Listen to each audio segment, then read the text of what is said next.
1, 2, 3.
Hello, hello. Yes, just take the link and copy link and put on browser, and it will come directly. So make a copy of the link. So many people, I see Zhang Peng, he is inside. Zhang Peng.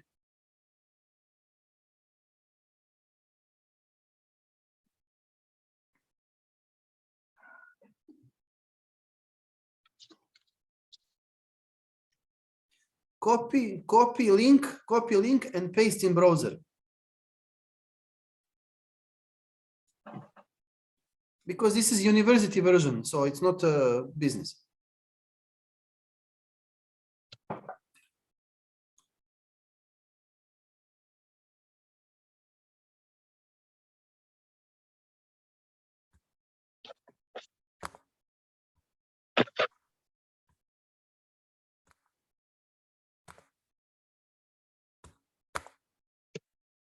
So I'm sending you directly the link now on your email.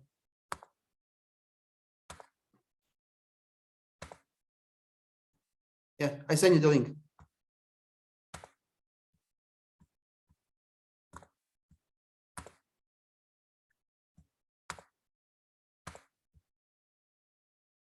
Hi, Greg. Hey, Darko. Professor Peng is inside. I see from here.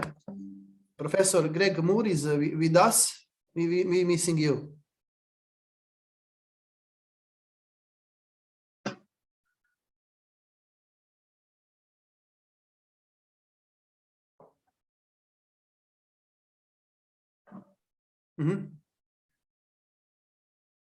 Okay.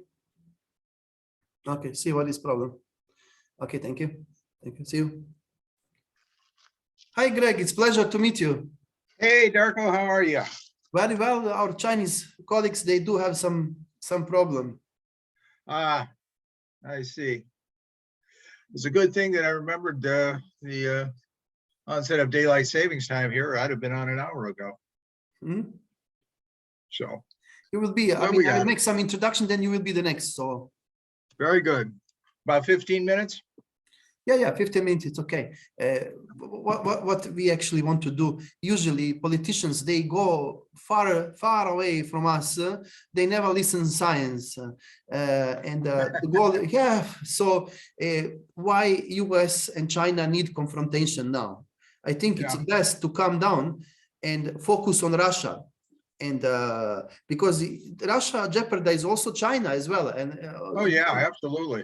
so I think Xi Jinping, he's the son of general, Yeah. and I think he got to be a little bit mad on all. But let's calm down. I Let's don't know, but I'll tell you what I think. It's not going to happen anytime soon, but sooner or later, China's going north. They're going to try and take back what they lost between 1856 and 1860. exactly All that area north of the Yamer and Ussuri rivers, north of the Yamer and east of the Ussuri. That's the long-term target. They lost maybe at least 500,000 square miles of territory to Russia, 1856 and 1860. That's the long game, I think. right. Anyway, Also, you just want me to kind of give an overview of U.S.-Chinese yes. relations, right? Okay. And how to calm down. What will be the, according to best practice and knowledge, the place that we shall meet regularly, talk each other, exchange the views, and etc. Because most of these professors from China, they are extremely pro-American oriented. Believe or not, most of them, they work in American Center of Fudan. Oh, good. Well, I'm not going to be all that complimentary about American foreign policy. Yep. We have But Professor. what I want to do basically is I want to just talk briefly about the century of humiliation narrative, and then we'll look at some of the different goals geopolitically of both sides, some discussion of the relationship, and if there's time, might talk a little bit about. I know the focus is on Russia. I'm going to talk a little bit, very briefly, about the recent brokering of the Saudi Arabia agreement, and the President Xi's made a couple of comments that I want to refer to. And if there's time, which there may not be, I might comment on Taiwan. Oh, great. Oh, perfect. So we will see. I've got, and I'm sorry, I'll apologize in advance, but I've got class shortly after this and I can't stay for the entire conference. But I see you recording it, so I'll try to come back and watch the recording later on, hear what some of our colleagues have to say. How are things in Serbia? Well, we are struggling. We are struggling with a Russian hybrid war. Oh yeah. Because obviously what Russia did in Ukraine with kinetic projection of power, Serbia is the biggest victim of Russia hybrid war. So they start to visit from military universities. Can you believe in that? They start to visit from Tambov and different military universities of Russia. They start to visit our schools. So primarily, and it's unbelievable. And excellent. We have to basically confront. Yeah, this is so that is the situation. Most of people, they don't understand the gravity of all. But oh yeah, I mean, I've been very fortunate to have visited Serbia and to have spent some time in Romania, and I think I'm at least locally, you know, I think I have a better understanding of this and sense of this, having met so many people in both countries, and I'm nervous about this, and I'm not so sure what Putin might do next.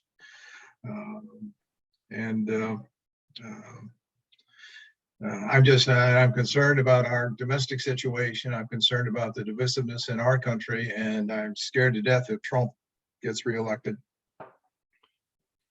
We will follow also. Oh, Professor Zhang, Chadong. Yeah, how are you? Oh, very How are you? well. How are you? You remember Fine. Professor Greg Moore from Belgrade? How We do you went do? together. Oh, yes, Nice to yes, meet we you. met. Yes. How are Yes, you, Professor Moore? Yeah. I'm well. How are you? Yeah, I'm fine, thank you. Good.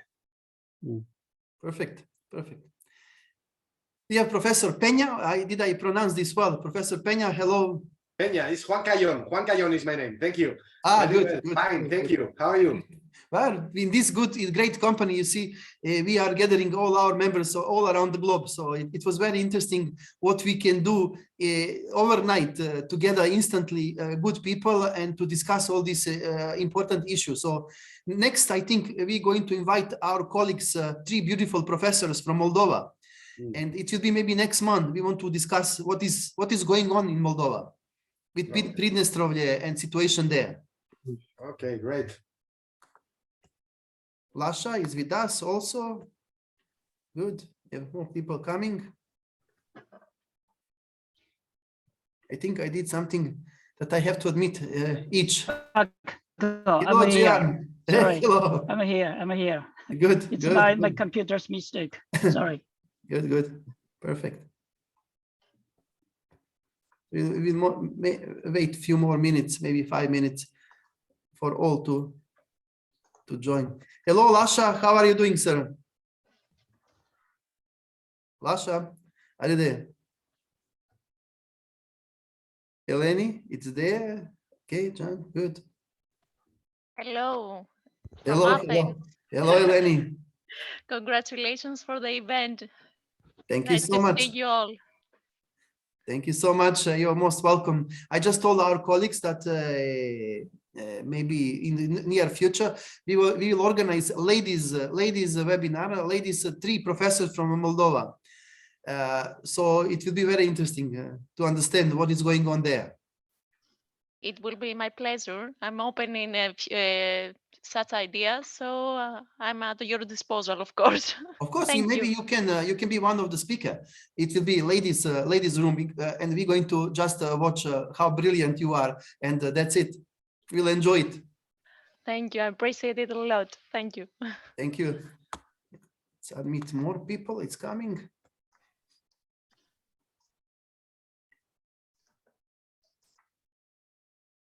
So it is a great pleasure that all of you are that all of you are here. And what is also interesting, our members start to cooperate between each other and thinking about joint Horizon project and joint many other joint projects. We go now. It's 3 and 1 minute. So I think we'll wait more 4 minutes. We will wait 5 minutes for other people to join. Professor Gian, did you solve? Obviously you solved the problem. What was the problem with the link? I don't know. I used another computer. Now it's okay. Maybe I think it's wrong with my with one of my computer. Okay. Now it's okay. Good. Excellent.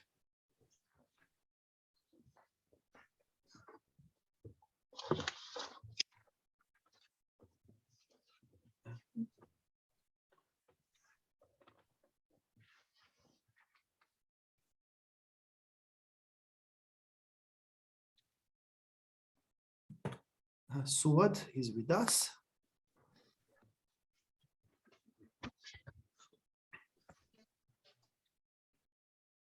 I did something wrong. I think whoever want to apply, I need to admit I did not make it open for all. What was my first intention, but now I have to follow who is joining to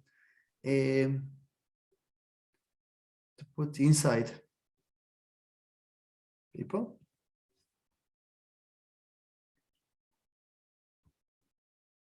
We are recording this event, and I hope we're going to put this later on some platform that you can follow.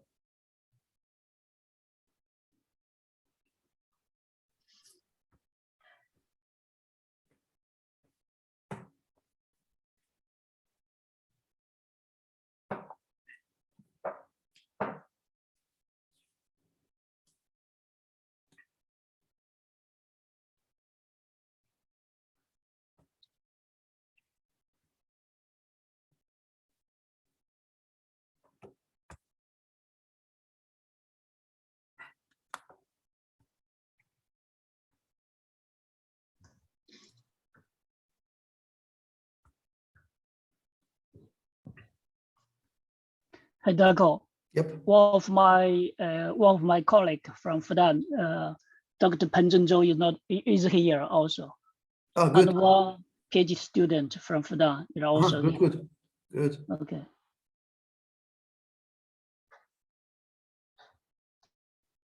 See view.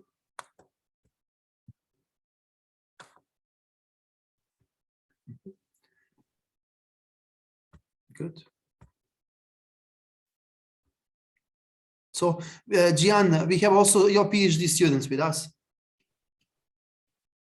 Yeah, just one. No, Good. I told some students, but no, only one, because it's somehow it's you know, midnight now in China. No, it's time for sleep. So maybe some students, I don't know, maybe some other students will No problem. attend me. I will follow meeting here, and later. I will admit. I think now it's momentum. We shall start right away. I would like to welcome all of you. It was a great pleasure and privilege to have you all at this webinar or panel. As I said, it is really privileged to just overnight click one click on laptop and together such a great names that we have here from China and from US and of course from Europe. Without any further ado, I would like to just give some opening remarks. In this difficult time, I think we as scientific researchers, as professors, we have to do more to preserve international peace, and biggest mistakes is committed when we don't know each other, particularly when we don't understand each other. So I hope that this kind of the webinar will increase the level of understanding of position, of course, and that we will have chance definitely to send this video to political decision makers. If we can sit and discuss, I think it is a good example for them to sit and discuss all open issue and to find out common solutions, particularly in the light of Russian aggression to Ukraine. We have, let's say, the biggest problem ever in Europe, and we don't know how last it will be. We don't know what will be the final consequence on the real end, and we already understand that there is economical, political, and security consequence at this point. So to understand better each other, without any further ado, I would like to invite Professor Greg Moore from Notre Dame College, and Professor Gregory Moore is director of the Center for Intelligence and Security Studies, Notre Dame College, Ohio, and topic is US-China contemporary relationship. Professor Moore, floor is yours. Thank you, Darko, and hello, everyone. It's a pleasure to meet all of you. We have a beautiful sunny day in Ohio where I live, and it's a nice change from some of the winter weather we've experienced in the past few days. Darko has asked me to just give a general overview on US-Chinese relations at this point in time. And I'd like to begin by revisiting the narrative, which I'm sure you're all familiar with, and that's the period between the First Opium War and the victory of the Chinese Communist Party, known as the Century of Humiliation. And this is the narrative that most of China's leaders use to explain their nation's approach to international relations at the current time. And it's based again on the idea that the current international system hasn't really changed all that much since the 19th century. Views are different about this to a certain extent. Is this a permanent situation? Is it going to change over time? And so nobody's quite sure. You've got arguments on both sides, but there are Chinese who will argue that the Century of Humiliation and China's experiences still reflect the current situation and current international situation, in which weaker states are dominated and humiliated by larger, more powerful states, and especially Western interests. Others, though, would say that, you know what, this isn't so bad because China is competitive now. China can compete with the other major powers. China has emerged from the period of humiliation. They can work toward a stable international system. They can demonstrate a commitment to doing so. Whichever view you prefer, this is what I believe to be the driving force in Chinese foreign policy today. Some of you may be familiar with the book, Never Forget National Humiliation, History, Memory, and Chinese Politics and Foreign Relations by Zheng Wang, about a decade ago. And he was interviewed 2014. And something that Americans don't really appreciate is the importance of historical memory. And for the Chinese, this is extremely important. And as Zheng stated, historical memory is the most useful key to unlocking the inner mystery of the Chinese. It's the prime raw material for constructing China's national identity. Now, at this time, there were tensions between China and Japan. This is what he referred to, but it's relevant today. It's truly relevant today. And frankly, most Americans know nothing about China, know very little about China. And I've been teaching Chinese history at the University of Akron, now here at Notre Dame College, since about 1980. And so I hope in some way I've contributed to the expansion of some knowledge about China. But most Americans know very little about China, other than some are aware of the trade deficit, or now there's an increase in discrimination against Asians in this country. But the understanding of the nature of China and the long civilization and culture that have influenced particularly East Asia is recognized only by scholars and some journalists and students that we train for this. But it's very important, and this is something I've tried to work very hard to do, is to get at least the students that I've had the pleasure of teaching for so long to be aware of how each side perceives one another and the understanding of the history of both of our countries. And this ignorance is a problem. And until we can find ways, and meetings like this, I think, are very important in that regard, solving some of these problems, particularly in American-Chinese relationships, are going to be very difficult to do. So let's look at some of the geopolitical issues that confront China and the United States. For China, the essential areas of dispute would include, obviously, the opposition to U.S. support for Taiwan. And if I have time, I'll dig into that a little bit later on. The Chinese are very sensitive about sovereignty. And again, given China's past relationships with the West, with Russia, with Japan, that's very understandable. You look at the impact of the late 18th and through the 19th century, and the Opium Wars, the Anglo-French War, the Sino-Japanese War, the scramble for concessions, the Shandong Resolution at the end of World War I. This is very understandable. And so the other issues of sovereignty that concern China, Hong Kong, Xinjiang province, Tibet, other territorial disputes with neighboring countries, the maritime borders on the east, significant geopolitical issues for China. There's opposition to the United States taking the role of the dominant strategic partner along that periphery, along the South China Seas, U.S. military activity in various territories along the Chinese Rim, disputed or otherwise. And this is a point of view held, of course, by many countries, and that's the general opposition to the leadership of the United States in world affairs. The Middle Eastern policies of the United States, especially Iran, Iraq, Syria, the recent Chinese brokering of the deal between Iran and the Saudi Arabia, a step forward for the Chinese in that regard. The elements of American-backed security efforts in the Asia-Pacific region. All of these are geopolitical concerns for the Chinese, and they're going to be around for some period of time. Now, from the standpoint of the United States, big focus on economics, the trade deficit, the currency and policy practices of China, the role in financing the U.S. budget deficit, the poor enforcement of intellectual property rights laws, extensive industrial espionage focused on American technical firms, possible and misinformation and the disinformation campaigns. Obviously, excuse me, obviously there are security issues, the buildup of Chinese armed forces and potential threats to American interests in the Asia Pacific region, particularly Taiwan.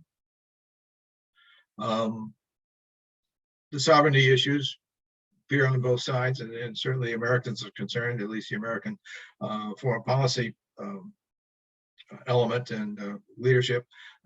They worry about the status of Taiwan. They worry about whether or not it can continue to remain independent.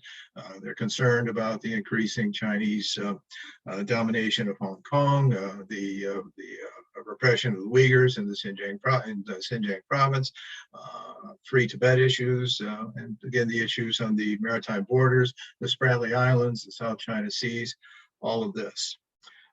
This leads, of course, to China's records on human rights, on issues about religious freedom, about democracy, about family planning issues. So these issues come up in discussions about China as well.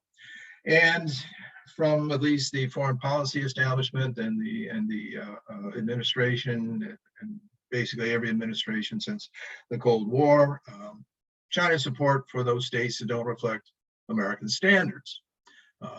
Support for North Korea, support for Iran, support for Syria, support for Venezuela, just to name a few. Trade issues, again, the trade deficit, and the competition for rare earth materials, and the Belt and Road Initiative, and investment in these resource-rich but weak, poorly governed, badly governed states in the developing world, particularly in Africa. I'm an historian by training. Most of you don't know me, and my training was in history of American foreign policy. And I wrote my dissertation on American-Chinese relations in the Theodore Roosevelt administration. And I've since published that a few years ago in my last book. But relations between our two countries, the United States and China, have really been contentious almost from the beginning. The United States did not participate directly in the Opium War of 1839 to 1842, but the United States benefited. The United States did not participate in the scramble for concessions, but it benefited. Wilson refused to, President Wilson refused to meet the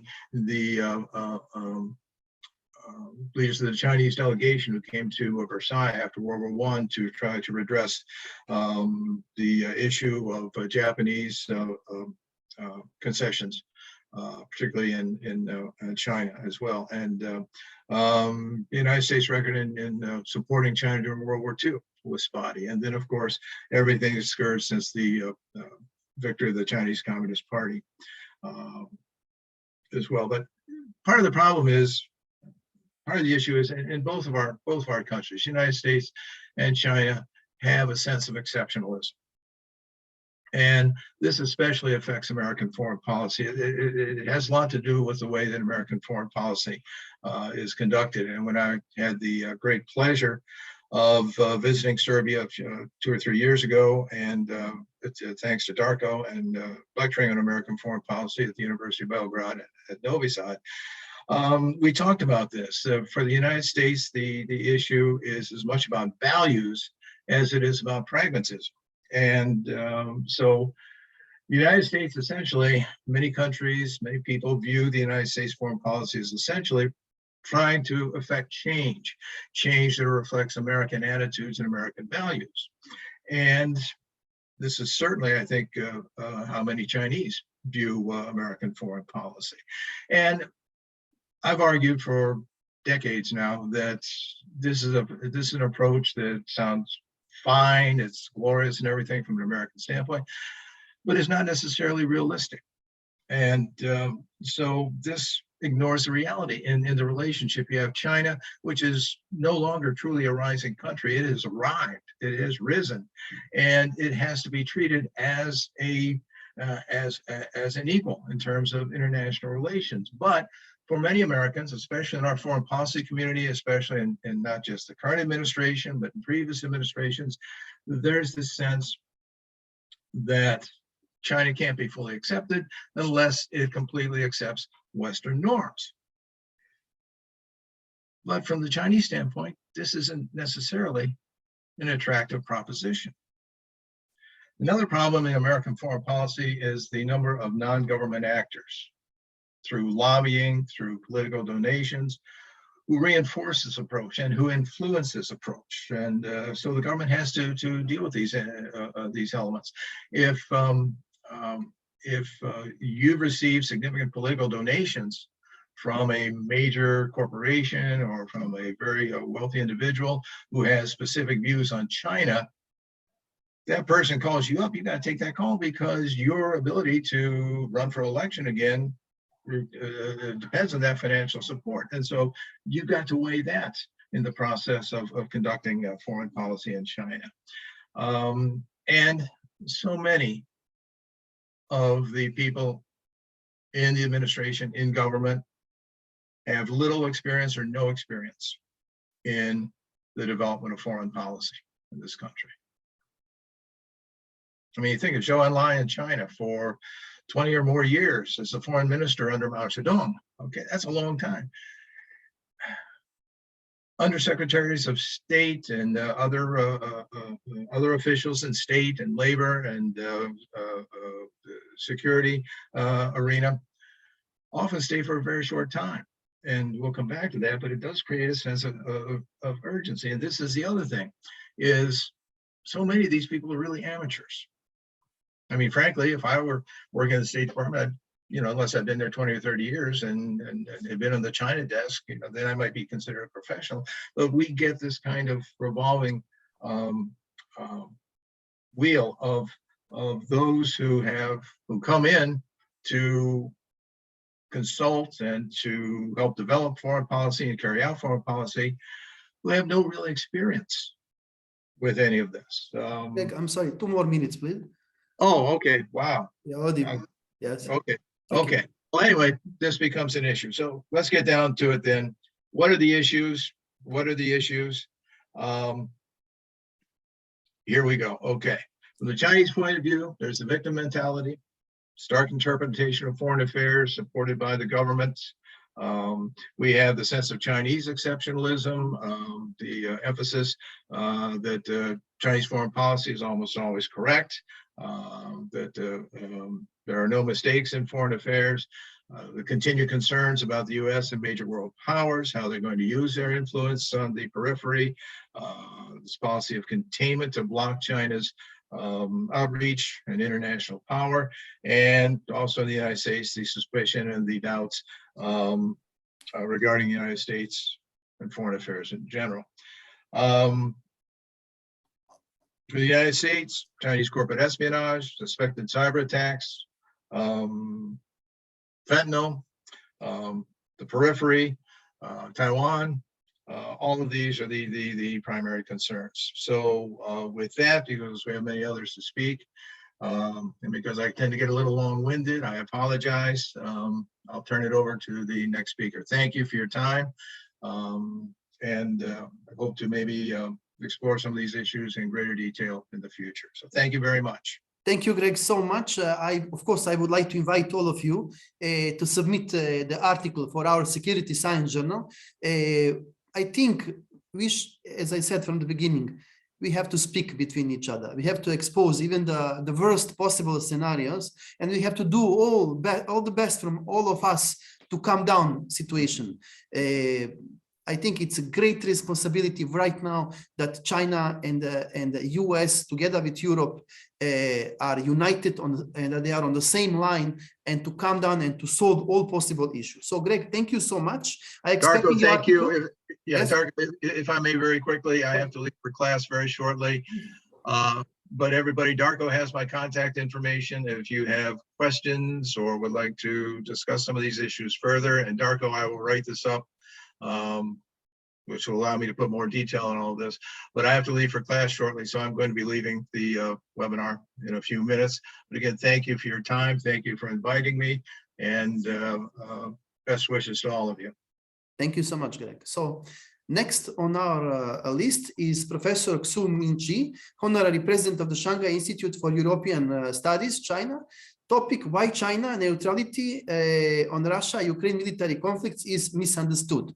Is it Professor MINGQI with us? No, I think Professor late on our meeting, maybe he will appear. And I would like to invite next on our list, Professor, next is Lasha, but let's give the floor now to listen Chinese side. I would like to invite Professor Zhang Jiadong, Center for American Studies and Director of the Center for South Asia Studies, Fudan University, China. Topic is China-EU relations from the perspective of Russia-Ukrainian war. Professor Zhang Jiadong, the floor is yours. Okay, thank you, Darko, and hello, everyone.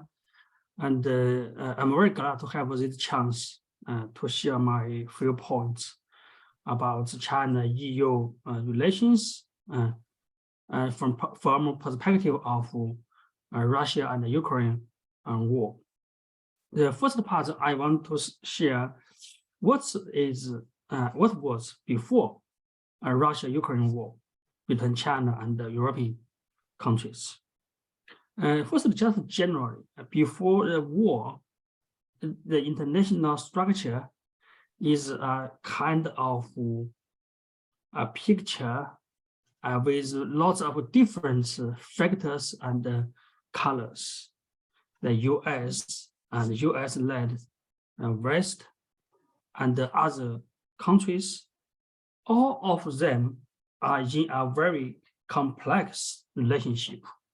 That between them, they have competition, they also have cooperation. And the relationship has many different forms and levels and ways. It's a very complex situation. You know, on the one hand, the US-EU alliance is basically, you know, on the ground of values, not on the ground of strategic security foundation. This strategy and security foundation is relatively weak and marginal. And on the other hand, the US and Russia, we can see they is also very competitive relationship, but not enemy each other. They still have lots of communication channels between two countries. And between China and US is also similar. We have very dual level of relationship.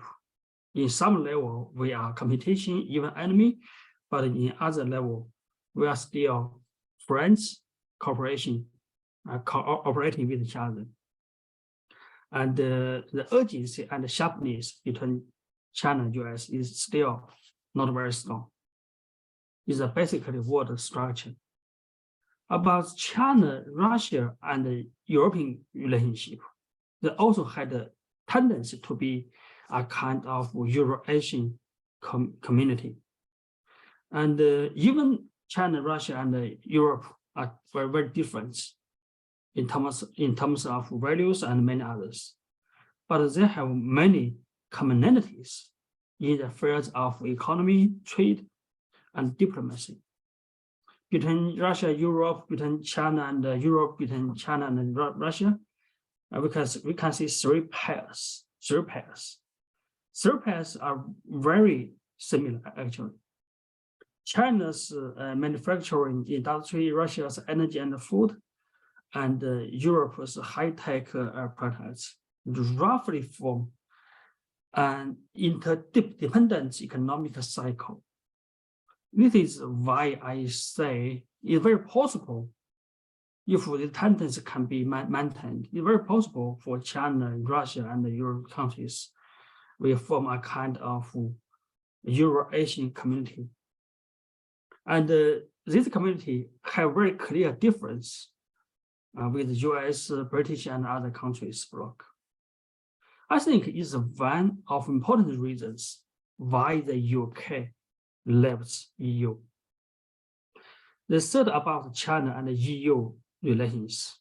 Before the war, economy and trade come first between China and the EU, followed by difference in values. Difference in values are still there, but not in the core. In the core, between China and EU is the economy and trade. I think both sides see each other from this perspective. And the strategic issue, security issue, are not good for China-EU relations, but they are marginal factor, not a core factor. And even in the containment of China organized by US, most of the European countries are not very active. They are reluctant to be one part. Some countries even don't like it. So we can see before the war, China and with EU relationship, I think is good. Is good. What happened for the war on China-EU relations? This war have very great impacts on China-EU relations. So firstly, strategic factor and security factor have risen very fast from marginal factor to core factors. It's change very fast. So after the break of the war, and these factors become dominant and influenced from policies of most of the European countries, especially for their policies towards Russia. And these changes also have great impacts on EU's perception of China. More and more countries see China from a strategic perspective and security perspective. So, after the war broke out, and this kind of consideration in lots of European countries, even in most of the European countries, and rose very fast. The policies of European countries toward China has changed from, I mentioned the economy and the trade perspective with value factors to another one. Economy and the trade issue still there, still in the core, but the value issue, security issue, strategic issue has risen very fast. So we can see lots of changes between China and Germany, between China and France, between China and the UK. The second change is the NATO and the US, with US-led invest, must become more united. This is a very clear tendency. And the relationship between other countries, non-Western countries, is further divided. It's a very big change. After the outbreak of war, the West has become more and more united. NATO was strengthened, and the leading position of the US in the Western Bloc was further strengthened. So comparing to the West, non-Western countries have become more fragmented. Traditionally, non-Western countries, they shared a common language in the areas of the democratization of international relations, counter hegemony, and development issue. However, after the war, and this consensus are diluted by new issue, anti-aggression consensus, and the diplomatic commonality among non-Western countries become weak.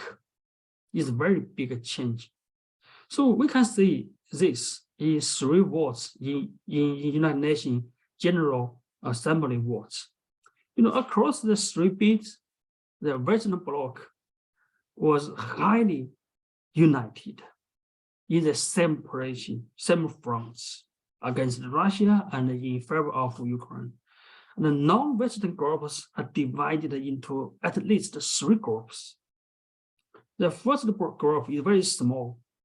Few countries support Russia, such as North Korea, Serbia, Belarus.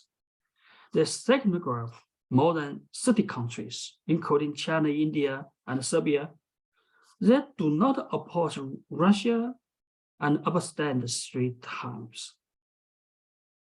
And the third group the most countries, more than 100 countries. And these countries and oppose Russia's aggression, but not hostile to Russia. And this country voted against Russia in the UN, but they do not like support the West sanctions against Russia. So now the West is disappeared, become fragmented. The third is Russia has changed from a constructive force between China and the EU relations, and that changed to a kind of destructive factor for China's relationship with the EU. In the past, Russia geographically is located between China and Europe, and this was a very important channel for China-EU economic and trade ties. China's Belt and Road Initiative. And for this, Russia is a very important bridge between the two ends of Euro-Asian continent. But today is different. In the past, Russia has very close ties with European countries, specifically with Germany and many others. And China has a very strong relationship with Russia. So Russia is important between China and the EU. But today is different. Russia changed from a world power to a kind of aggressive country. So the relationship between China and the EU has undergone a qualitative change and fundamental change from a kind of relationship of cooperation and competition together to a relationship of enemy that become enemy today.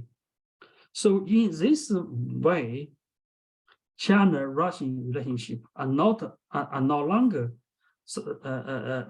supplementary to China-EU relationship, become a kind of destructive factors. Frankly, it's very, very hard for China to manage it.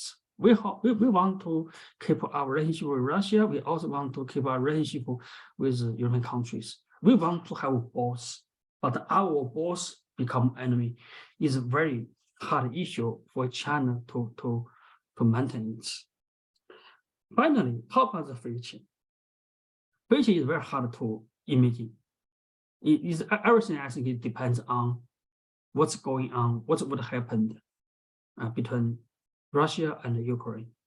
Of course, China's policy to Russia is also important. Just a few quick points. The first, China-EU relationship will not go back to the past. We would have a new kind of China-EU relationship. But what kind of the new, I don't know. Maybe within half a year or 1 year, we can see a kind of certain relationship between China and the EU. Secondly, China-EU relations still have opportunities, I think.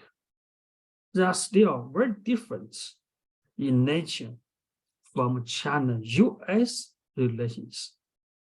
The most important difference between China and EU from China and the US is between China and the EU, we do not have strategic competition. But between China and the US, we have this kind of strategic competition. I think it's also most important reason why many European countries don't like to follow US policy against China and Russia, because they have different strategic values. I think both China and most European countries, we do not want to see a failed Russia. Russia is still very important for strategic stability for this continental, for Euro-Asian continent. And the last point is economic and trade cooperation is still the most important foundation between China and the EU. For example, even lots of issues, we can see several important German companies, they have a very ambitious investment plan in China. And China is also want to go back to EU and to Euro countries and to Serbia, to every countries, diplomatically and economically. So I think we can grasp the economy chance and to promote much better political relationship. I think we still have lots of issues can do. I think is why this night we have conference, we can meeting here. Thank you, Darko. I'll stop here. Thank you. Thank you so much, Professor Jiadong. He was always inspirative and ready to share your knowledge and, of course, finding solution in Sino-US relations. And thank you so much for that. So next on our list is Professor Lasha CHANTOURIDZÉ. I hope I pronounce well. Professor CHANTOURIDZÉ is director of the graduate program in diplomacy and IR Norwich University, the Military College of Vermont, and of course, a distinguished member of our organization. Topic is Pitfalls of strategic partnership, PRC, and the war in Ukraine. So, Professor, let me pronounce. I'm trained this. So, CHANTOURIDZÉ, did I pronounce well? Yes, good, quite good, good. yes. I exercise, so thank you so much. Sir, floor is yours. Thank you very much. Thanks for including me in this distinguished panel. My presentation is about Russo-Chinese strategic partnership within the context of the war in Ukraine. It has been highlighted a number of times that Russia and the People's Republic of China are strategic partners. However, in this current war in Ukraine, China has been rather reluctant to support militarily the Russian Federation, even though strategic partners are supposed to be helping each other, especially when their interests, political interests, coincide. I would argue that Russia's contradictory narrative about this war is to blame for Beijing's reluctance to help Russia with weapons. Moscow has, on one hand, described this war as a limited military operation with a limited scope to address its immediate security needs. On the other hand, it has been telling the Russian people that Russia is engaged in a struggle for survival, and its main enemy is not Ukraine, but NATO and the collective West. So here is the problem, because in this contradictory narrative, the Russian officials have frequently appealed to nuclear weapons. They have indicated they are ready to use nuclear weapons if it is necessary to secure Russia's survival. This is a problem for Beijing. And I'd like to address this issue in more details today, and I intend to write a paper about this as well. First, a little bit about the concept of strategic partnership. Generally, this concept is not defined in international law. There is no precedent according to which we can define strategic partnership as a set of expectations between two or equal partners that commit to such relationships. Strategic partnership can imply anything from very close military alliance to just being diplomatically nice to each other. So both Beijing and Moscow have emphasized that they have no limits strategic partnership with each other. But something that is not defined historically, traditionally, or legally, and it has no limits, the no limits are also not defined. Limits are also not defined. So this is more of a diplomatic step from both countries rather than anything specific when they insist their relationship has no limits, implying that they would help each other, but there is no definition of help. What does it imply? A close relationship between Russia and the People's Republic of China in the contemporary period starts in 1999 during the NATO-Yugoslavia war. The same year, the same 1999, soon after the war, a long disputed mutual border between China and Russia was finally demarcated, and in 2001 the two countries signed a partnership treaty. They also joined the Shanghai Cooperation Organization the same year with junior partners from Central Asia. In 2013, Beijing expressed its willingness to deepen the relationship between the two countries, and that became possible in 2014 after Russia was sanctioned by the West because of its annexation of Crimea.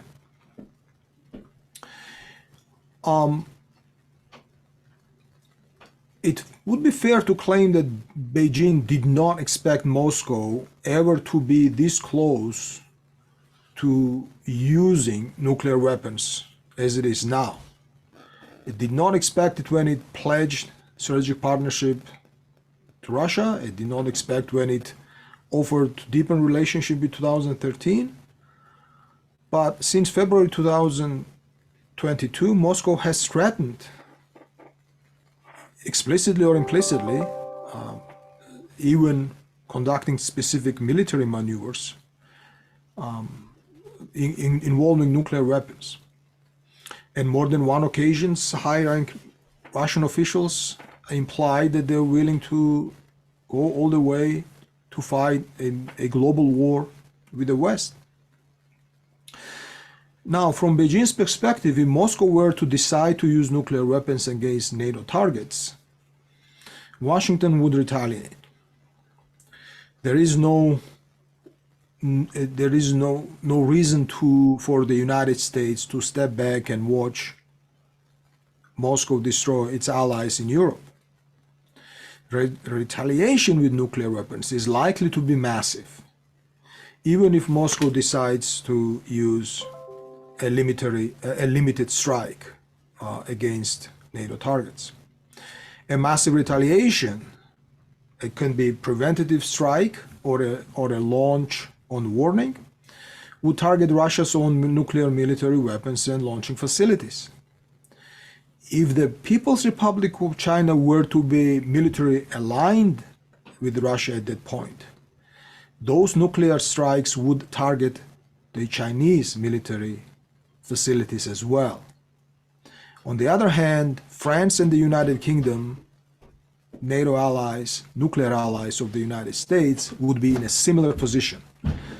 So war between the United States, a hypothetical nuclear war between the United States and the Russian Federation would drag other nuclear powers in the conflict, especially if they're closely militarily aligned with one of the parties of the conflict.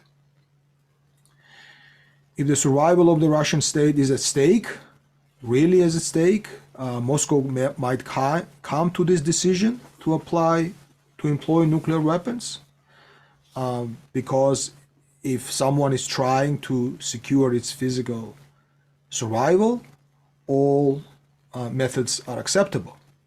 On the other hand, it makes no sense for Beijing to take the same position. In this war in Ukraine, Beijing is not a target. It doesn't even want to be a party of this war, and there is no reason why the People's Republic of China should risk its own well-being for these alleged security threats to Russia. Another key military calculation is that nuclear war, if the two superpowers fight a nuclear war, both of them will come out of this war severely damaged and weakened. For that reason, it is in their interest to take down other major powers that may be part of the conflict. In other words, if Russia and United States were to fight a war and come out on the other end severely weakened and damaged, they don't want China or the United Kingdom or France to be their dominant power. They don't want other powers to become their overlords. So this potential conflict, military calculations here for nuclear war are rather drastic. And that's the key reason why the People's Republic of China has been very reluctant to help even a little bit Russia in this war in Ukraine. It does not want to be seen as a party of the war. So in conclusion, I'm going to conclude this not to take much of your time, and I will elaborate as much as I can in the paper. Even though the term strategic partnership has a clear military connotation, in international politics it resembles more like commercial alliance than a military or geopolitical commitment. And from the moment in this war when Russian officials started to indicate that their main enemy in Ukraine was NATO, and they were willing to use nuclear weapons against their main enemy, they lost Beijing as a potential military ally. Thank you. Thank you, Professor Lasha. Next on our list is Professor Jian Junbo, Associate Professor, Deputy Director of the Center China-Europe Relation, Fudan University. Topic of his speech is China's security challenge under Russia-Ukrainian conflict. Professor, floor is yours. Okay, thank you. Thank you, Darko, and everybody. Good afternoon or good evening. I will share a very brief PowerPoint with you.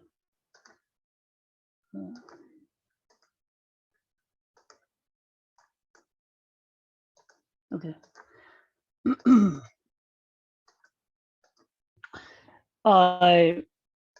The topic I want to speak is about China's security challenge and the Russia-Ukraine war. As you know, the war is a very big disaster for Europe, for European people, and also for Chinese. The war is a very, very is also a very negative, bad news. So especially for Chinese security, the war has posed a very big challenge. I want to say, sorry, I moved the picture. Okay. I want to say this war has brought many new challenges to China's security in two dimensions, if I can say. In the first dimension, China's strategic security environment is facing great challenges. The first challenge is the strategic environment for China's development is sharply changed. The Russian-Ukraine war is the latest and the most big contribution to the change of international situation. Somehow it implicates that the peace and development is the same of the times that China believes in has been undermined, if not replaced, I can say. So the China's peaceful development as a strategy of China has been attacked by this change of situation and by this war. The second, China is facing more pressure strategically posed by the West. Now the transatlantic political and security alliance has been consolidated more than before. And due to the different positions between China and the West on the war, So now the United States and the European Union is taking an increasingly unfriendly strategic stance or position towards China.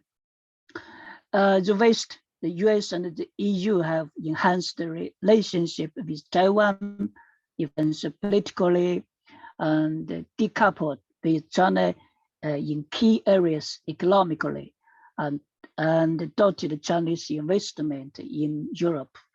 So, and also the West strengthened cooperation with Chinese labors in security.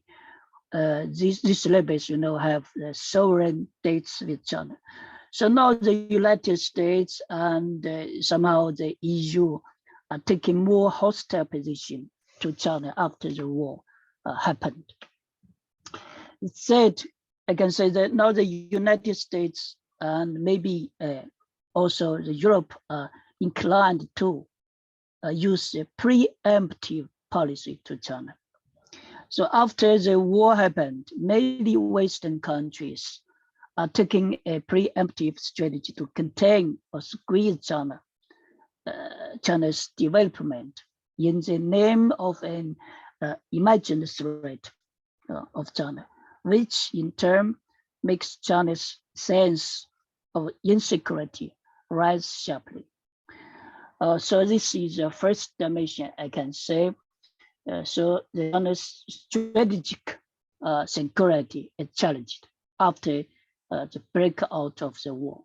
The second, I can say, in a second dimension, China's national defense and security is facing more challenges.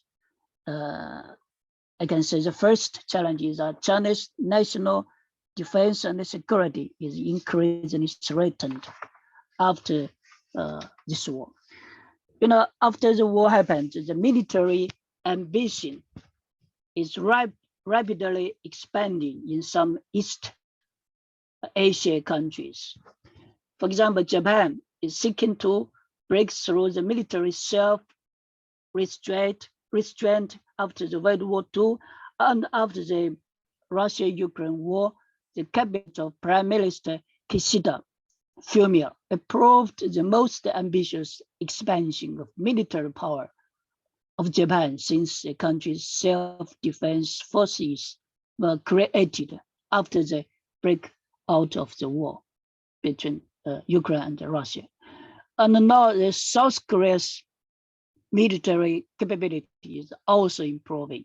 And more importantly, after the war between Russia Ukraine happened, the United States strengthened its military cooperation with its allies in the Pacific region.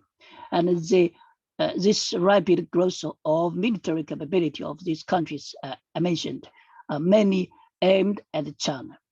So after the war happened, the China's national defense and security is increasingly threatened. And the second, I want to say, the potential nuclear proliferation in China's neighbors is higher. The possibility is very higher than before. Since the breakout of the Russia-Ukraine war, NATO, has not intended to have a direct military confrontation with Russia. Because why? Because Russia is a nuclear power. So it's in order to avoid the nuclear conflict with Russia. So this will stimulate some ambitious countries to seek a nuclear power, to strengthen their own defense, external deterrence capability, especially in East Asia. So in fact, you can see both South Korea and Japan are now discussing that they should have their own nuclear power. So now reportedly, we can see that the Prime Minister of South Korea and also the President of South Korea and also the Prime Minister of Japan are talking about the nuclear power. So the possible proliferation of nuclear forces in Asia will bring unprecedented security challenges to China and of course also to the world. And the third challenge for China's defense security is the risk in Taiwan Strait is increasing. From Chinese perspective, in terms of history and international and anything else, the Taiwan issue is completely different from the Ukraine issue. But the United States now is trying to make Taiwan to be like the Ukraine. So the Taiwan issue now is being Ukrainized, and rapidly the United States strengthened relations with Taiwan. For example, including adopting many domestic legislation to separate Taiwan, supporting new military assistance to Taiwan, and encouraging those independent forces in Taiwan to be more radical, and so on. So all of this, we are stimulated Chinese mainland to take a much more radical reaction also. So I can say after the breakout of the Russian-Ukraine war, China is facing profound new security challenges in both strategic and defense dimensions. For China to immediately end the war between Russia and Ukraine is in China's interest. So this war didn't prevent the United States from attacking China, if I can say, but it has undermined China's diplomatic and economic relations with United States and also with Europe. So in consideration of this, I can say China and Europe maybe share a common interest, that is how to end the war as soon as possible. I want to stop here. Thank you. Darko, stop here. Thank you, Professor Jian. Unfortunately, we don't have with us Professor Charles Shai. He is ill. He called us and announced. And also Professor Ximin Chu, he tried to get permission, but I don't know, not permission, but permission to join our Zoom conference. But before we conclude and open the floor for Q&A, I think for the most interesting place, I would like to say hello, first of all, to Dasha. Dasha is from Kharkiv, officer of Ukrainian fire units. Dasha is with us. I hope maybe she can say something about Kharkiv. But anyhow, also it is my special privilege to say that here is Ambassador Liliana Popescu, our member from the beginning. She's right now director of Romanian Diplomatic Academy, and I see Ambassador Mimoza Ahmetai and Katarina Stolarikova. I don't want to forget someone. Capiscoli announced, and many others. So thank you so much to join this fruitful exchanging of views. And now is time for a Q&A and little discussion. But before we go to that step, I think we shall think what we can do, starting from us, to calm down the situation. What will be the way? Can we write down some articles? Shall we talk to our policy decision makers and others and find and bring those politicians to the table that we are gathering today? So who is the first for the Q&A? If anyone wants to raise the question, just unmute the mic. Yes, may I have one comment, Darko? Yes, please. Okay, thank you, Darko. I have one quick comment and also one question to our Russian friends, Lasha. So I think your presentation very clear. So personally, I think before the war, our Russian friends may not negotiate with the Chinese counterparts, because at that time no one believed and the war becomes this kind of war. And not just the Chinese, not immediate. I think Russian friends, even for American people, professors, they are not imagine, they did not imagine this kind of war.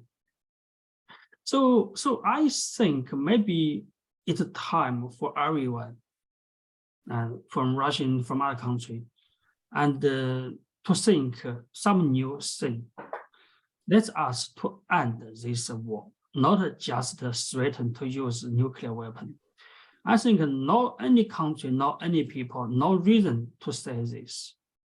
It would be no good for any country, specifically for their own country, because Ukraine is important, but Ukraine is not in any countries is key for their destiny.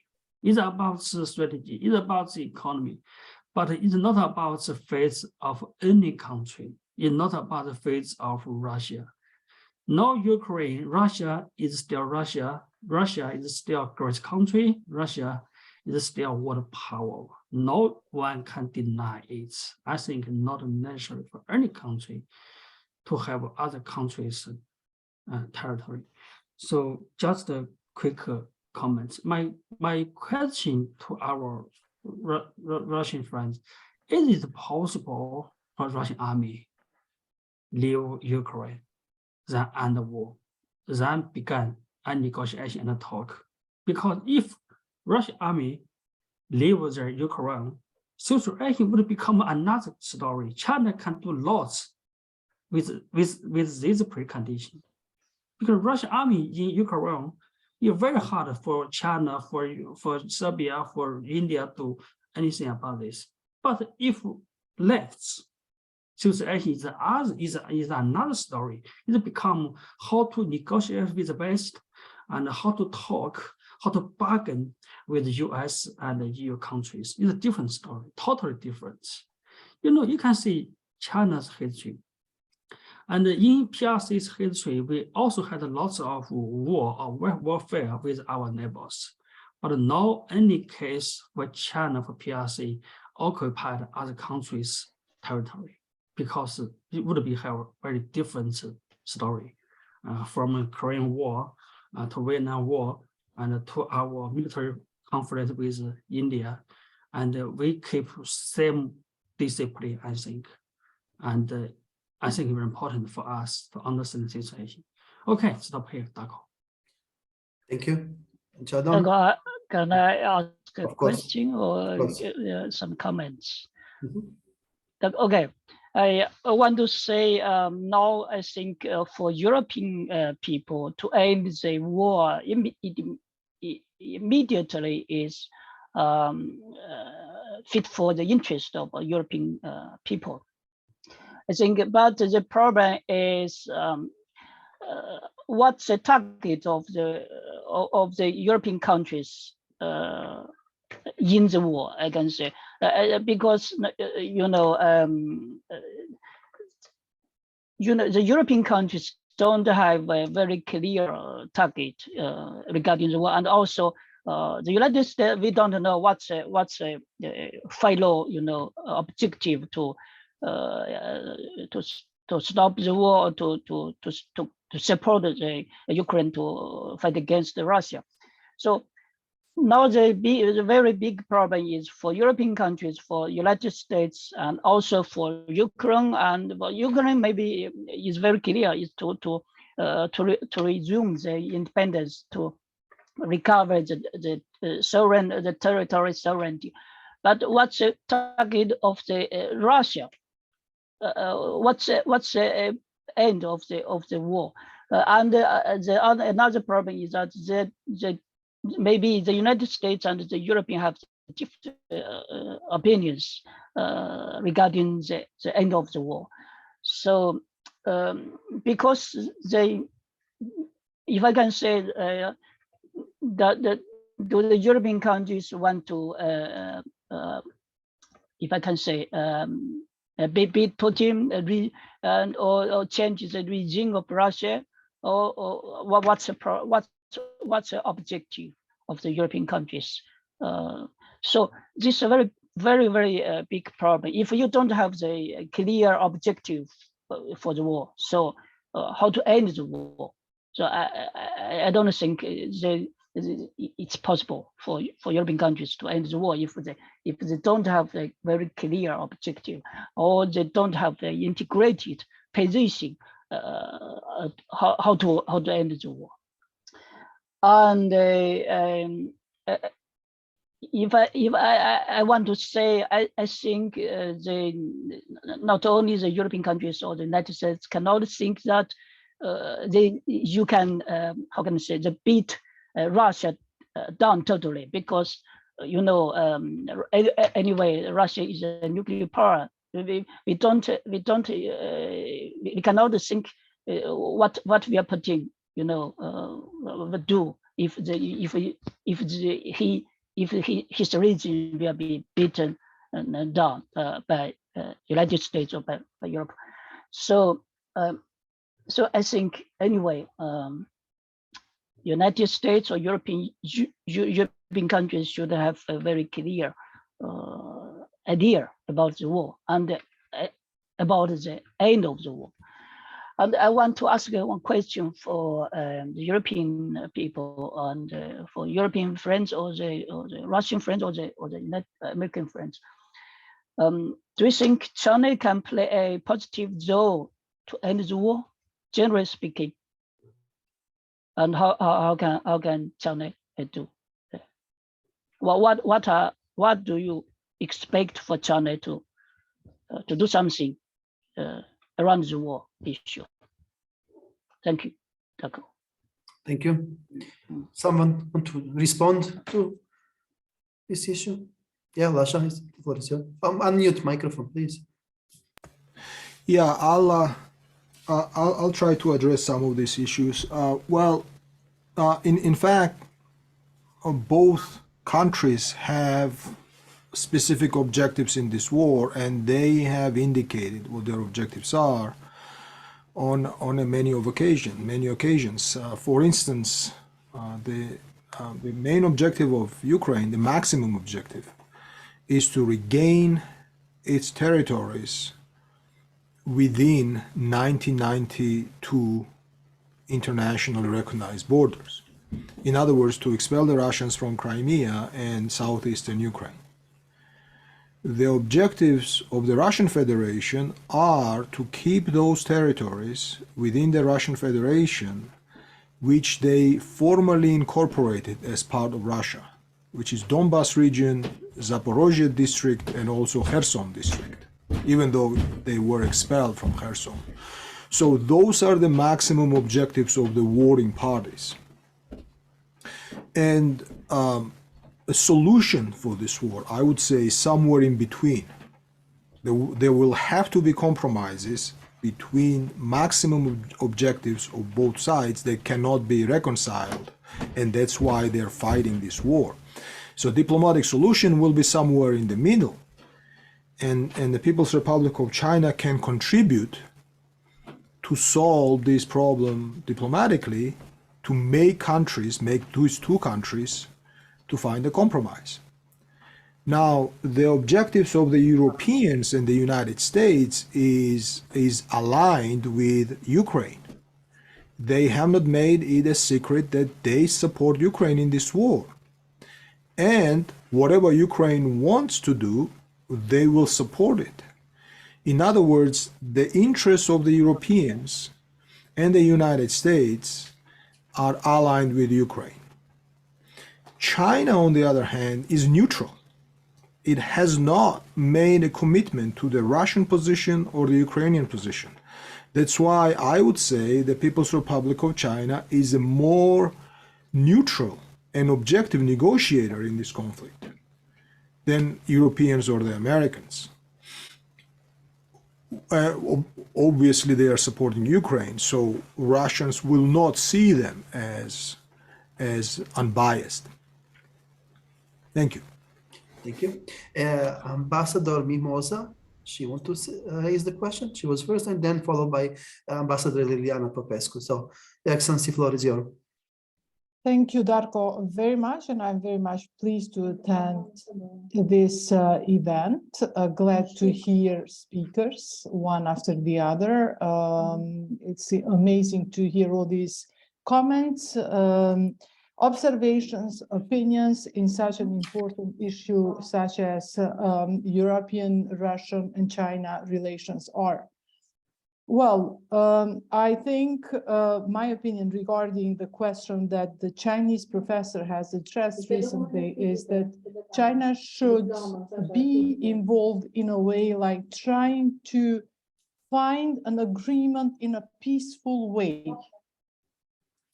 Peaceful way meaning we have more than enough, and we had more than enough wars in Europe and globally. There are open fires and open crises throughout the world.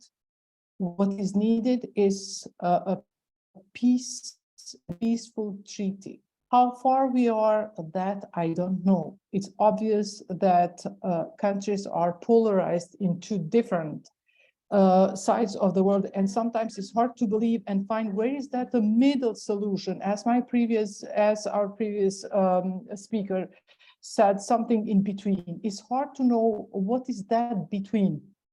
Between is always an edge between two sides, a thin edge between two sides. What I think is important is to be involved, not remain neutral in that sense, and try to find a peaceful solution. This is how I see the whole thing. Whereas on the other side, I have a question related to a last week agreement between Saudi Arabia and Iran, which was facilitated by China.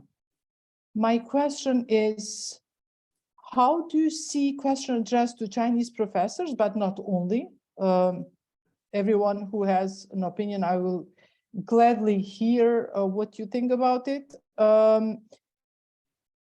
Because I hear, and I was reading quite a lot of comments throughout media that this agreement presents a sort of a repercussion for Middle East and the US interest. So I'm happy to hear, how do you see it? And I'm so sorry that the American professor from Ohio already left. Maybe he would share his opinion with us. So thanks once again. Thank you, Mimosa. So who would like to answer the question? Julius, if you want to speak, you need to unmute. Julius Pivovarsky is the rector of the Security Academy from Krakow. But Julius, if you want to answer this, yeah, great, that is. Fortunately, I take part in this event, but in fact, I am now in constantly Triva. I'm very glad to see is spreading out of INIS activity at first. I would like to say hello, big greetings from Poland for everyone. It's very good to see people from Europe and from China in one place, talking about these very important issues. As I said, I am from Poland, from University of Public and Individual Security Aperon in Krakow. We are cooperating with INIS closely, but in fact, my special field is near anthropology and philosophy of security, not in security sciences, but nowadays global world and specifically situation in Ukraine built the necessity of talking and researching global situation. Because of that, I'm present in this very useful meeting. Thank you very much for nowadays. That's all. When I'm allowed to tell to everybody present in this meeting, with Professor Darko Trifunovic, with INIS, we are going to organize maybe not very big, but big conference, 19 conference, Security Forum Krakow in May, on 11th and 12th May in Krakow. If you want, come to this conference. Krakow is, in my opinion, very interesting place, the old capital of Poland, in the middle of Europe. I think it would be useful to meet in person. In person, maybe you can find time and take part in this conference. 11 and 12 May. The main organizers are, I'm sorry, are SICA organization with the center in Madrid, with President Professor Martin Ramirez and Vice President Professor Rector Juan Cayon, our big friends and supporters, and Chief of AINIS, Professor Darko Trifunovic. It would be enough for now. Once again, greetings from Krakow, Poland. Thank you very much. We did not answer to Ambassador Ahmetai the question, but if there is anyone to answer, but also maybe Liliana shall make the comment and maybe try to answer to the questions. Liliana, Ambassador, Your Excellency, floor is yours. Thank you, Darko. I'm Liliana for all members of INIS. Thank you very much for inviting me. Well, there's so much to say, I have to admit. First of all, let me thank to the speakers, the main speakers, for shedding some light on how they see the tense situation that we are going through, all of us. I appreciate the fact that I think I better understand how it is seen from China, the effects of this war, in terms particularly of the relationship between European Union and China.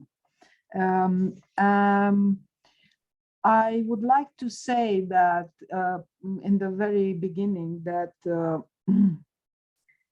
it may be maybe European Union is in a particular position on the world stage, in that for the European Union, given this long peace after the Second World War, war is not a means to sort out conflicts.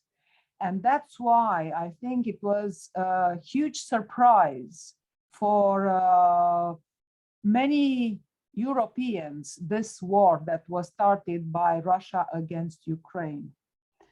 But nevertheless, I think that the European Union showed a great deal of adaptability. Now, I have to say that in this very tense international situation, there are to be noticed a number of features that are displayed in many parts, starting from pride. There is a lot of pride on many, on the various sides, and particularly lots of fears. So I think that maybe a future event, academic event, should be to look at all these fears, because there are many of them. And I think as the situation escalates, the number and quality and depth of fears is going to grow. Now, there are many things to be said. Well, let me clarify this in response to Professor Lasha Chanturidze, who mentioned that the fact that a compromise should be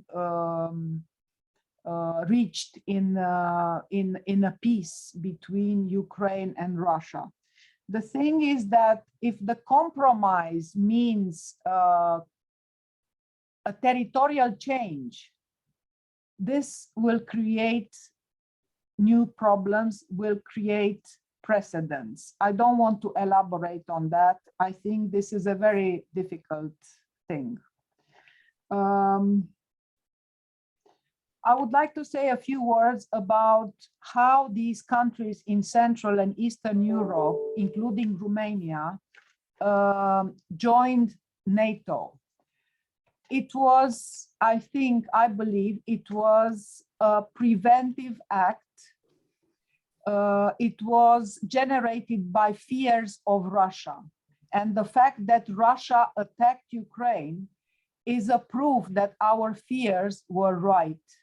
And we were right in joining NATO.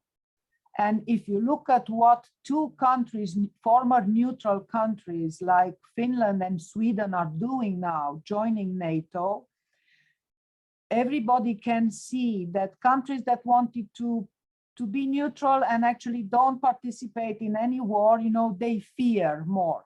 So just to say and emphasize the fact that these fears contributed to enlarging NATO, strengthening and deepening NATO. And that's why Ukraine, I think in 2018 or 19, they enshrined in their constitution the fact that Ukraine wants to become a NATO member. Now we see what is the real situation on the ground. It's a very emotional subject, the war, because Ukraine is in the immediate neighborhood of, that Romania is in the immediate neighborhood of Ukraine. And we had over 3 million refugees that crossed Romania. Some of them stayed, about almost 300,000 are staying in Romania, and we are supporting and helping them. I want to say that that Russia's anti-war rhetoric is definitely not good, is increasing fears on the side of Europe, of Europeans, and of US. I think this is an aggressive act to talk again and again about the West as being the absolute evil. This is wrong. I think this narrative is wrong, and I think it does not bring good. I think narratives generally needs to be more tempered and nuanced. I think that Russia is meddling into the politics of Western European countries, and it's not my opinion. There are well-grounded analysis in this respect, how Russia is financing extremist parties in Europe. There's also proof of how Russia interfered in the internal affairs of the USA. So we need to take into account these elements when we look at the situation. I will end here thanking Darko for inviting me. And just to let you know, I'm not an ambassador, I'm an academic, basically. But for this period of time, I'm leading the Romanian Diplomatic Institute, and my viewpoints are definitely my own. Thank you. Thank you, Liliana. Before we give a floor to Julius, I would like to present you Dr. Barak Bux from Bar-Ilan University, Professor Shaul Shai, because he is ill, and we ask Professor Barak to let us Israeli view on everything. So, Professor Barak, you have 10-15 minutes. Please go ahead. Okay, I want only to share screen to upload a PPT, so I will try to do so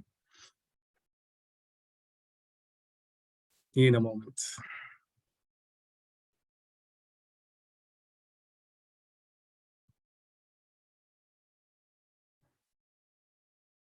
Can you see the presentation? Yeah. Yes. I wanted to convey my opinion by beginning to talk about the Ukrainian war from how did it look like in the media. Here from Israel, it seems that we're distant from the conflict, but from looking at the media of Ukraine and Russia, I can say that it seems a little bit at the beginning, we're commemorating a year to that, it seems a little bit frightening. So I'm giving you the perspective at the beginning of the Ukrainian television and the Russian television. If you can see the pictures here, this is the anchor reporting of the invasion.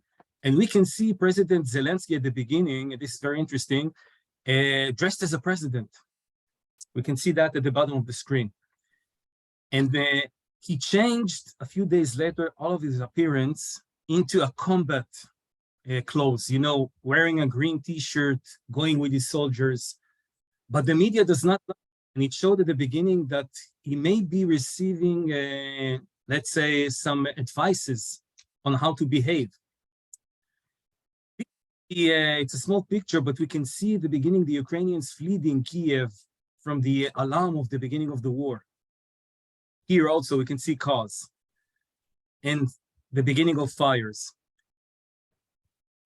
Now, we're commemorating a year to the war, and when Darko asked me, and I'm asking for your forgiveness because I was, let's say, asked a short time ago to talk about the topic of Shaul Shai, of China and the war in Europe and everything that goes on, I tried to think of things that are relevant also to Europe and the Middle East.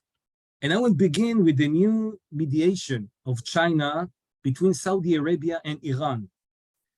It seems that this is something of the Persian Gulf and the Middle East, but I want to note that Iranian advisors are operating on behalf of Russia in the front of Ukraine. I scrutinized on a regular basis Arab media of neighboring countries of Israel, and I drew a parallel line between using drones by a proxy of Iran, which is Hezbollah, and the implementation of using drones in Ukraine by Iranian experts, meaning that it isn't relevant on which arena do I operate.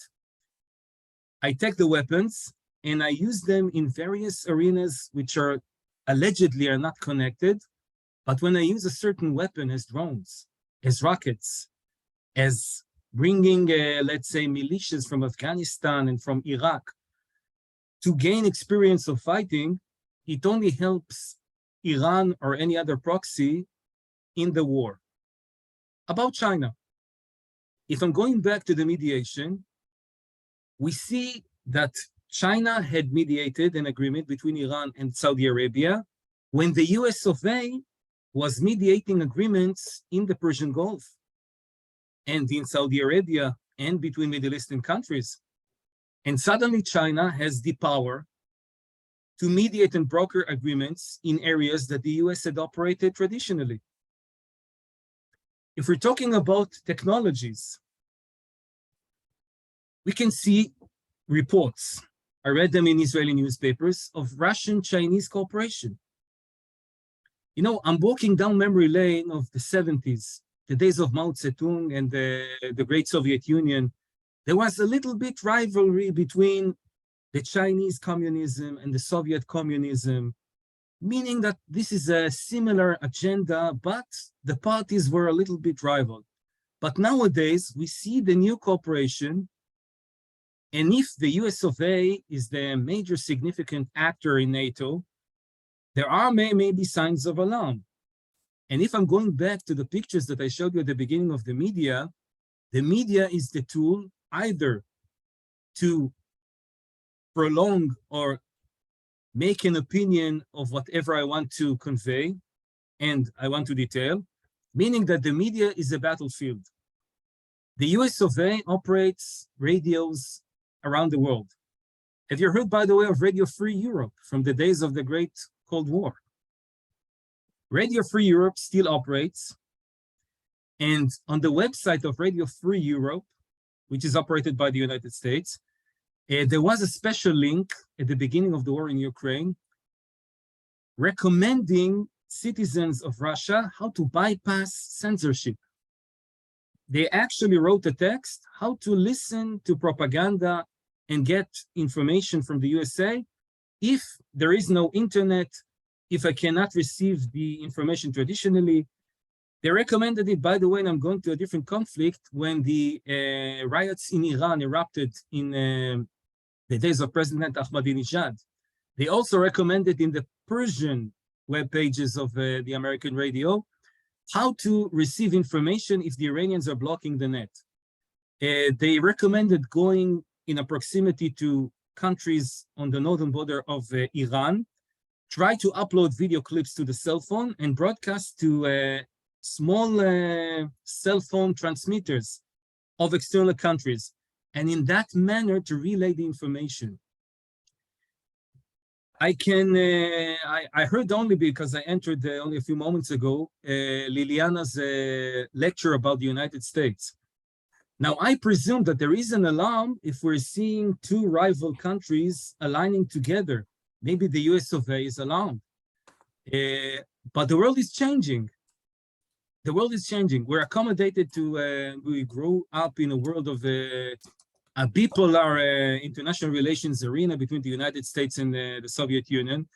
But nowadays, we can see Chinese operations in new areas and even new arenas that traditionally other countries operated. In my eyes, it's the Middle East, but we can see also in Europe. We can see Chinese technology, and we can see gaining power. Now, I made a short lecture, and by the way, if somebody wants to ask something, please. Thank you, Barak. So I think we have already, we are now almost 1.5 hours. So if there is more question, please go ahead. Now it's time for that. Darko, I think Professor has already answered partially my question related to recent agreement between Saudi Arabia, Iran, facilitated by China. So I thank him very much. Thank you. Excellent. So if there is no more questions, I would Can like I say only one sentence, Darko, with your permission? Yes, of course. Of course. There is very interesting fact that they had an economic appendix on which the commerce will not be made in dollars. It's a new thing. Only in yuan, the Iranian currency, or the Saudi currency. Yeah, of course. So I would like to announce, yes, Liliana, please go ahead. I just have a question for Dr. Barak Bogues. I'm not sure I have pronounced correctly, but I am puzzled as to why you showed in the beginning, and you made the point that the media is involved in this war. It's clear that the media plays an extremely important role nowadays, both in disinformation, in misinformation, in many ways of distorting or biasing the various viewpoints. But I also think that we live in a period of time in which we have access to so many different viewpoints if you really want to get to information. But yeah, I just wanted to ask, why did you raise this issue of the media? Yeah. First of all, each conflict is not fought through a conventional arena, but through media. If we're beginning to talk about the Ukrainian dispute, it started with media propaganda, media proclamations, and even cyber attacks. A week before the beginning of the entrance of forces to Lugansk. Now, the media is the arena to portray either a victory or a colossal loss, meaning that the picture of victory is the aim that each and every side wants to promote. In my terms of research, I'm dealing with the Palestinian media and terrorist organizations, Muslim terrorist organizations, and I'm showing and proving the use of media, the implementation of new equipment in order to relay messages. And even I have a few media pages. I'm bringing all the time examples of working on the influence to the audience of the country which you target. meaning trying to get to the audience and the citizens above the government. If I'm the enemy country, I'm trying to raise fear, to work on the census by video clips, by very hard, let's say, graphics, and by making the citizens pressure the government to act as I want them to do. So the media has a key significant role in all of the conflicts. Thank you, Barak. So if no more comments, I would like to make some announcements. We're going to visit in 21st April, our delegation will visit Ukraine, Ivan Franko University. We are a co-organizer of the big event there, and we would like to show solidarity to Ukrainian people. And we will be, of course, there. That is the first announcement. Second is, of course, Julius is organizing Krakow Security Forum. That is the next chance to meet all together. And two more things, basically. One, as I announced, we would like to work with our Moldova professors. We want to organize in the near future, maybe with Liliana's support, with someone else. We want to know more what is going on in Pridnestrovye and how security of Moldova is endangered by imminent Russian threat. And of course, something very special for the end. I am very, very happy to announce this because we work almost 1 year on this project. It is an anthem of peace. It is our Inis anthem of peace with 2 opera singers, and it will be a refrain on 5 different languages.